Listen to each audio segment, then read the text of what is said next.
Welcome to the Weekly Dog Sportsman Podcast Show. It's your boy Macro Scott, the man Russian. And I'm East on the man Taylor Street. And the name of this segment is Football in America.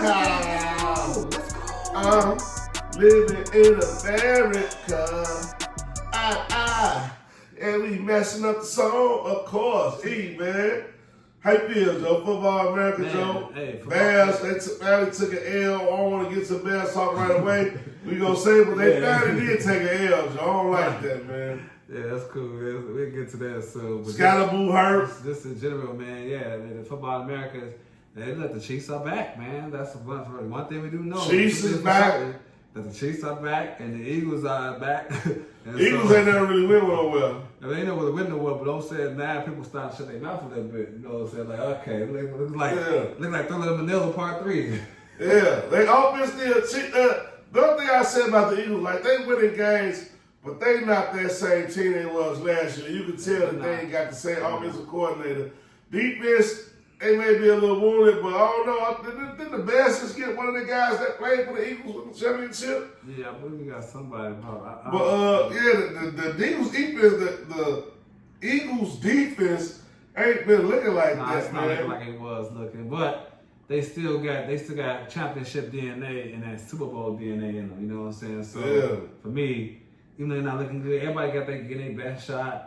And I think they stand under the radar a little bit because that push-tush stuff was going too crazy. They started doing it every play. So they had to kind of pipe down and take a couple of L's. Like, all right, you know, let's scale back. Man, what's their record? They lost 2 games. They're like 6-2. Okay. So, but they had to take a couple like, all right, we're gonna lose. I feel like it was too much controversy on with the push-tush. Every time they win, it's boring and the push. So I'm like, man, just stop the push-tush. And so I'm thinking they had to take the scale back. So you know how American heads are. The media start talking about it, and the next the refs start looking at the game a little bit better. So I think that's what their problem is because they got everything. You know, AJ Brown not even playing. They still held for 300 yards last game. So sometimes it'd be better because they got 2 number 1 receivers really with him. They got 2. Yep. So if you got one of them off the field, you can let one of the rookies shine. I mean, the other guy can put in work. They can really take a break. I had AJ Brown. I ended up starting him. I didn't know he wasn't gonna play because he was questionable, and I wasn't monitoring my lineup. Shout out to the BDFFL. It's still one of the best fantasy leagues. Shout out to the BDFFL. I'm 1-7, man. What you is? Hey, I'm 1-7, man. Hey, that's the battle. This is the battle of last place right here. Hey, Joe. But I think I'm gonna have a better record than you at the end of the year. Nah, you gonna bet $25? We bet that. Bet $25? Hey, America. I'm gonna have a better record. We both 1-5 going into the stretch. Right. And we both 1-7 going into the stretch of these last couple of games. At the end of the season, I'm gonna have a better record than you, Joe. That's the bet right now. We gotta play for something. I'm playing spoiling the BDFFL, Joe. I bet you every week with your team. You know what I'm saying? We try to do every week, man. Y'all scared. Shout out to the members of the BDFFL. Y'all let Tony scare y'all, man. I ain't really feeling that. Y'all don't nobody really want to participate in the high score bet pot because Tony won a couple times in a row. I'm really ready to take Tony down. I just don't want to go heads up. I'll go in. It's 2-3 people. But y'all act like it's 3 friends and a stranger, so I get it. You know, but it is what it is. And even though I'm 1-7, my guy's been hurt. I'm still proud of my team. But guess what? This second half of the season, whether I make the playoffs, I'm still shooting trash. So if you look at them try to think you're about to get a W because it showed I'm 1-7, you better think twice. I'm about to start spoiling a lot of you guys out there. So don't think it's sweet. And the trade line coming up. Guys, offer me a trade. Treat your life. Offer me a nice trade. Joe, I counter. I ain't getting no response from you, because a couple of players you had winning on my team, I had already promised to another team, and I made a trade to the Red Strangers team. So shout out to the trade I made with the Red. You know what I mean? It was beneficial for both parties. We 1-5, 1-7, Joe. You gotta shake things up, Joe. The league, it is what it is. It's a 16-player league, and things is tight, Joe. The wires dry, running backs is dry, quarterbacks is dry, defenses is dry. So, man, hey, you guys is players for fantasy, but you got to shake it up a little bit, Joe. We got to get involved, man, because a couple of lineups could do for some improvement last week. But at the end of the day, I took an L, so I ain't got shit to say. You know what I mean? I'm at the bottom of the barrel. But football been crazy, man. This whole get down, Joe. Man. And while we're still in football in America, shout out to the BFFL, like he said, whatnot. I'm just gonna go a little bit back before we get to the Bears talk. I definitely want to show some love and show some appreciation because it's mid-time right now, mid-season. So I got some mid-season awards out here. I definitely want to give a shout out to the Indianapolis coach, just the whole team itself. Okay. Indiana Jones. Contenders or contenders? They contenders. These are contenders right here. The Indiana Jones, I think they serious with their defense. The reason why they contenders is because they got a defensive and they got a defensive game and they got a running back and they got a kicker. You know what I'm saying? Along with their quarterback, receivers already been on fire. Not just with this quarterback, but before they already had Pittman and Pierce and all those guys, and they got the rookie, the one we should have got, Warren. He been snapping like a mug. You know what I'm saying? So I'm loving Indiana. I think they got like the most points. Like it's like a history they're doing as far as punting the ball. They only punt the ball like 8 times all year. Yeah. You know what I'm saying? So gotta show shout out to them. You know what I'm saying? As far as the mid-season award, I'm gonna give an AFC, and then in the NFC, I gotta show some love to the Seattle Seahawks show. I gotta show love what love is due, man. These guys, another team out here that's under the radar.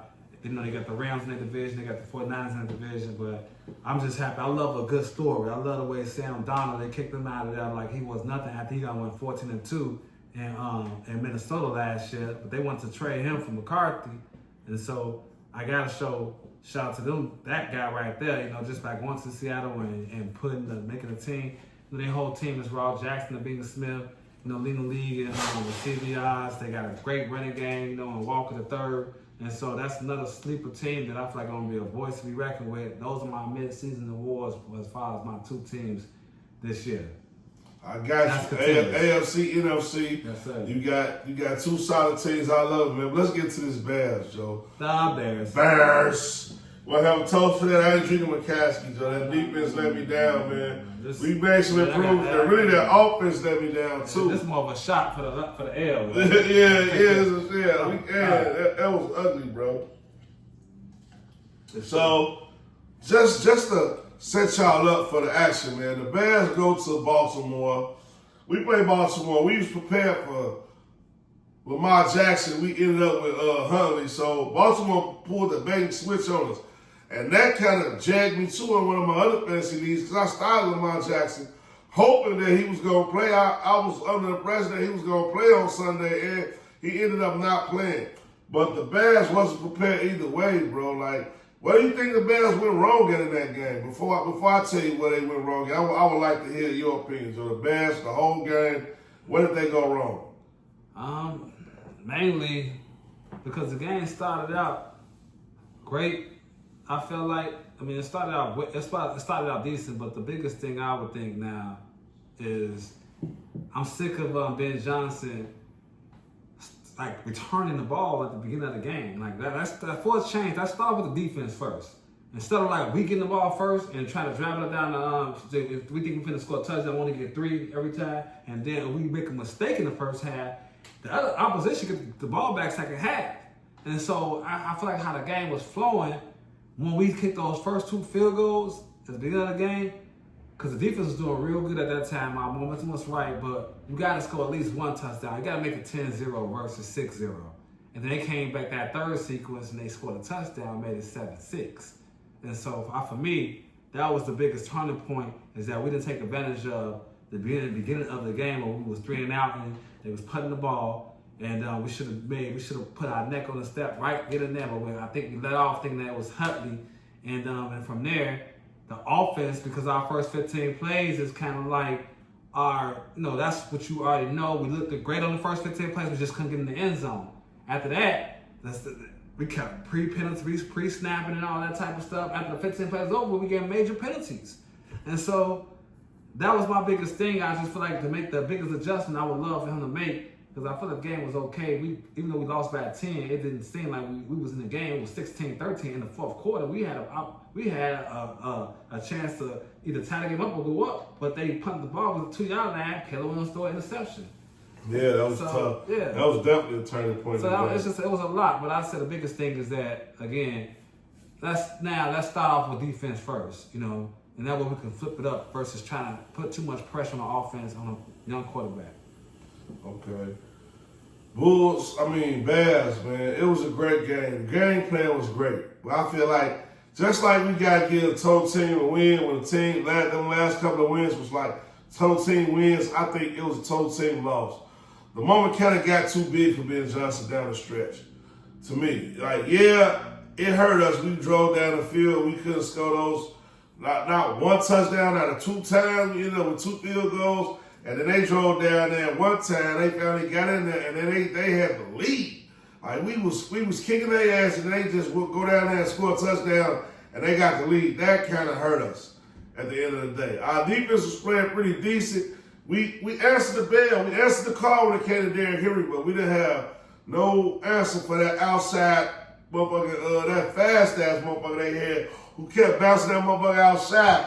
I can't think of his name. Boy, yeah, that boy was bouncing it outside. He was gone. He kept beating our outside leverage. We never did find an answer to that outside run play, and that's how they got us. We knew Hill was in, and they was gonna go outside, but for some reason we wasn't prepared to stop that outside run. He kept just getting the leverage and beating us to the outside corner and breaking out 10, 15-yard runs on the outside. So we really lost the game to me because we couldn't stop that running play, and then we had no answer. For some reason, we went to man-to-man, and Zay Flowers and Huntley was in cahoots, and we couldn't stop them on third down. We couldn't get off the field. They'd go to there, whatever play they want to do, and Flowers would get loose on the right side, the left side.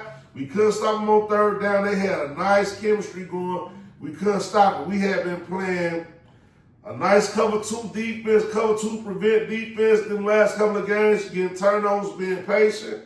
I think our defense got greedy, that we got overconfident that it wasn't Lamar Jackson. I think Dennis Allen made some calls on defense that he wanted to have back, and I ain't going to discredit Baltimore because they made some plays on offense, and they won that game. More so than the Bears lost that game, Baltimore actually won that game because we had the ground game working. We was running the football decent. Caleb Williams didn't have his best game, but when it came down to winning time, he threw a pick. And then let's talk about when the game got too big for Ben Johnson down the stretch. Caleb Williams, credible run, but his on-field awareness, situational awareness was off. You do a scramble like that, we go up against the clock. How you don't get out of bounds? You gotta get out of bounds. How you don't get out of bounds? Or you go head on, you keep the clock running. That shit was suspect as hell. That was halftime too. That could have tied the game up. That was right before halftime. No, towards the end of the game, he did that too. Before half, he did that, and then that long field goal. Yeah, we had to do a hurricane field goal drill, and we missed the field goal. Little leg shorty missed, of course. And that was a real. Instead they had to do a hurricane. When you do a hurricane drill like that, you don't switch to a kicking ball. It was still the same passing ball. Whatever excuse was, he missed. Yeah, you know what I mean? So then towards the end of the game, same situation. How do you get an incredible scramble? Don't get out of bounds. So now we up against the clock. We better do an incredible play to DJ Moore. Now this is where it get crazy at right here. We do an incredible play to DJ Moore. DJ Moore make an incredible catch. He run downfield, he don't get in the end zone and don't get out of bounds. And then this is where Ben Johnson on the hook at. Yo, instead of spiking the ball, you get down there and spike the ball. Yo, get everything set up, spike the ball. We try and do the quarterback sneak. And that run on even more time. It was like that play right there. Even though the game was kind of like lightweight out of our reach, we still gotta operate in that situation where the game might not have been out of our reach. We got to condition ourselves for situational football. When it's that situation, the guys got to know what they got to do because we get down there. Now they do a offside. They try to do the tush push. Quarterback sneak from the one. He don't get in. Caleb Williams go to the weakest side of the line. He go to our left side. We know Jonah Jackson and right our strong side. He go to the weak side, and then we don't get in. That went on more time. We never did get a chance to spike the ball. We didn't have timeouts. That's where the coaches was on the hook at because I think I personally feel like looking back, man, once DJ Moore got down there and he didn't get out of bounds, he jagged, we got to spike the ball right there. Even if we coming back and running the quarterback sneak, we could call 2 plays here. If we spike the ball right there, we could call in 2 plays. All right, quarterback sneak. All right, wide receiver out if you don't get in. We can call them 2 plays.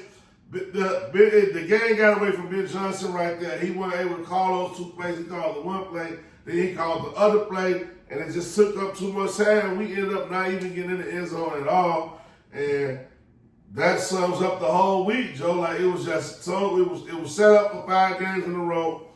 We was the underdogs, but we could have won that game. We didn't win it, and that was on to Cincinnati. On to Cincinnati, Joe. Man. So that's what I was gonna ask you, because I mean, the way how the last game was and how it went down. Now we head into Cincinnati, where they took a bad loss to Miami, but they got a lot of offensive explosion too at the same time, or explosions at that. What do you think this game? How you feeling from scale of 1 to 10? How you feeling as far as confident with the Bears in this Cincinnati game in Cincinnati? So this Bears game in Cincinnati, I'm gonna tell y'all like this. I'm gonna give y'all this information on the other side of the break in the betterverse, because this is a big game I'm betting on and mean a lot, and I'm betting on this game. So it's only right I give y'all the answer in the betterverse. Like, subscribe, share for this content. It's the Weekly Dog Sports Bet Podcast Show. It's your boy Malcolm Scott, the man Russia. And I'm East on the man Taylor Street. Other side of the break, betterverse. I'm gonna tell you about this Bears Cincinnati.